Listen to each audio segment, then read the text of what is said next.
Good morning, welcome to Pave commerce classes. आज chapter number 4 change in profit sharing ratio among existing partner का video number 2 करेंगे and will start with practical portion first, that is calculation of sacrificing ratio and gaining ratio. Last video में हमने किया था कि हमें इस चैप्टर में प्रैक्टिकल पोर्शन में क्या क्या करना है। प्रैक्टिकली हमें 5 चीजें करनी है और उसमें सबसे पहला क्या है, sacrificing ratio and gaining ratio. What is this? जब भी रिकॉन्स्टिट्यूशन होता है, लास्ट वीडियो में हमने देखा था रिकॉन्स्टिट्यूशन का meaning, whenever there is a change in the profit sharing ratio of the partners we call it reconstitution. चाहे वो change in profit sharing ratio का हो अमंग एग्जिस्टिंग पार्टनर, एडमिशन हो, रिटायरमेंट हो, डेथ हो, ये चारों केसेस किसके हैं? रिकॉन्स्टिट्यूशन को। और इसी का एक दूसरा नाम भी क्या है? Dissolution of partnership. Old partnership खत्म और न्यू पार्टनरशिप शुरू। जब भी रिकॉन्स्टिट्यूशन होता है, दैट मींस जब भी प्रॉफिट शेयरिंग रेशियो बदलता है, जैसे इस चैप्टर में एबीसी प्रॉफिट शेयरिंग रेशियो उनके बीच का था 3:2:1। आज मान लो 31 मार्च 2020 है। From tomorrow they decide to change the profit sharing ratio equally 1:1:1। जैसे ही ये चेंज होता है, प्रॉफिट शेयरिंग रेशियो बदल रहा है। जैसे ही प्रॉफिट शेयरिंग रेशियो बदलेगा, कुछ पार्टनर्स को फायदा और कुछ पार्टनर्स को नुकसान होना तय है, डेफिनेटली होगा।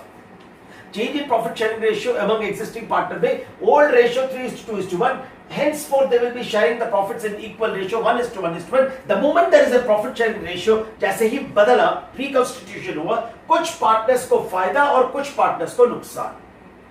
समझते हैं इसे।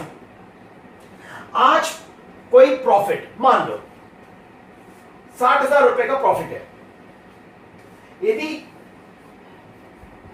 3:2:1 में बंटता है, ए बी सी 60,000 यदि 3:2:1 में बढ़ता है तो ए को मिलेगा 30,000, बी को मिलेगा 20,000 और सी को मिलेगा 10,000। और वो इक्वली बढ़ता है तो ए को मिलेगा 20,000, बी को मिलेगा 20,000 और सी को मिलेगा 20,000। सेम प्रॉफिट यदि 3:2:1 में पुराने प्रॉफिट शेयरिंग रेशियो में बढ़ता तो 30, 20 और 10,000 बढ़ता।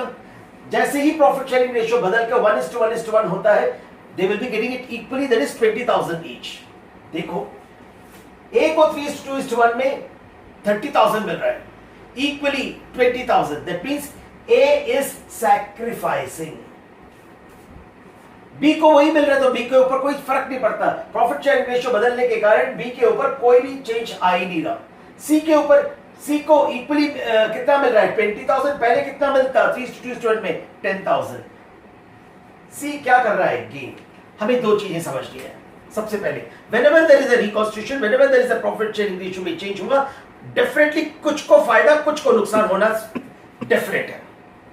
एक को फायदा दूसरे को नुकसान, 2 को फायदा एक को नुकसान, 2 को नुकसान एक को फायदा, लेकिन होना तय है। और दूसरा इंपॉर्टेंट क्या है? जितना फायदा हो रहा है उतना ही नुकसान होगा। दैट मींस ए को यदि सैक्रिफाइस हो रहा है 10,000 रुपए का, तो सी को गेन हो रहा है 10,000 रुपए का। यदि ए को 10,000 रुपए का सैक्रिफाइस है तो सी को 10,000 रुपए का गेन है।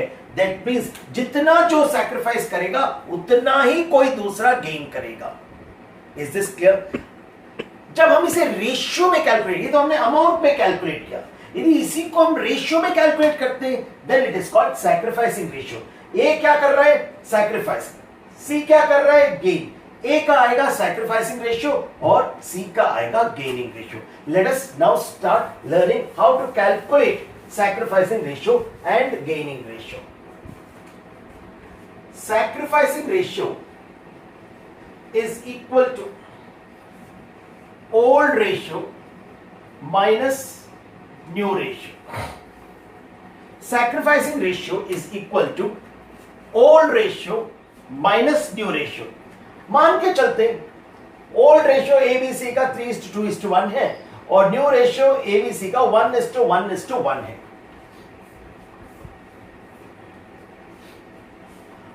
ए का ओल्ड रेशियो क्या है? 3/6। कैसे? 3 + 2 + 1 3/6। न्यू रेशियो क्या है? 1:1:1, 1/3। बी का कितना है? Old ratio 2/6,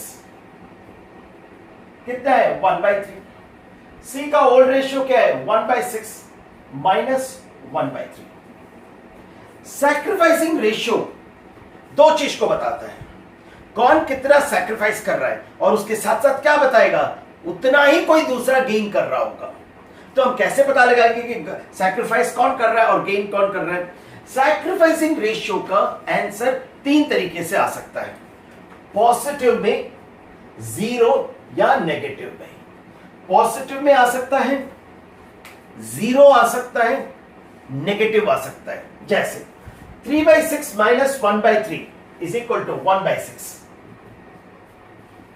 2/6 minus 1/3 is equal to 0। 1/6 minus 1/3 is equal to minus 1/6। यदि इसे सॉल्व करोगे 3/6 minus 1/3 is equal to 1/6। 2/6 minus 1/3 is equal to 0। 1/6 minus 1/3 is equal to minus 1/6। मैंने यही कहा, सैक्रिफाइसिंग रेशियो कैलकुलेट करते हैं इस समय, जब हम old ratio minus new ratio लेते हैं, हमें आंसर तीन तरीके से मिल सकता है। पॉजिटिव, क्या इसके आगे नेगेटिव है? नहीं, that means it's positive. Zero, और क्या आ सकता है? नेगेटिव। पॉजिटिव आता है तो सैक्रिफाइस कर रहा है, जीरो आता है ना वो सैक्रिफाइस कर रहा है ना वो गेन कर रहा है, neither he is gaining nor he is sacrificing. यदि नेगेटिव में आता है that means he is gaining. That means जब भी पॉजिटिव में आंसर आएगा we will say he is sacrificing. जब भी जीरो आता है he is neither gaining nor sacrificing. When it comes to negative it is called gaining. So जिसका positive में आएगा वो sacrificing रेशियो है, जिसका नेगेटिव में आता है it is said to be he is gaining. That's why it is gaining ratio. This is all as far as sacrificing ratio and gaining ratio is concerned. In the subsequent video, we will be starting with the most important topic, accounting treatment of general reserve, accumulated profit and profit and loss account. Thank you.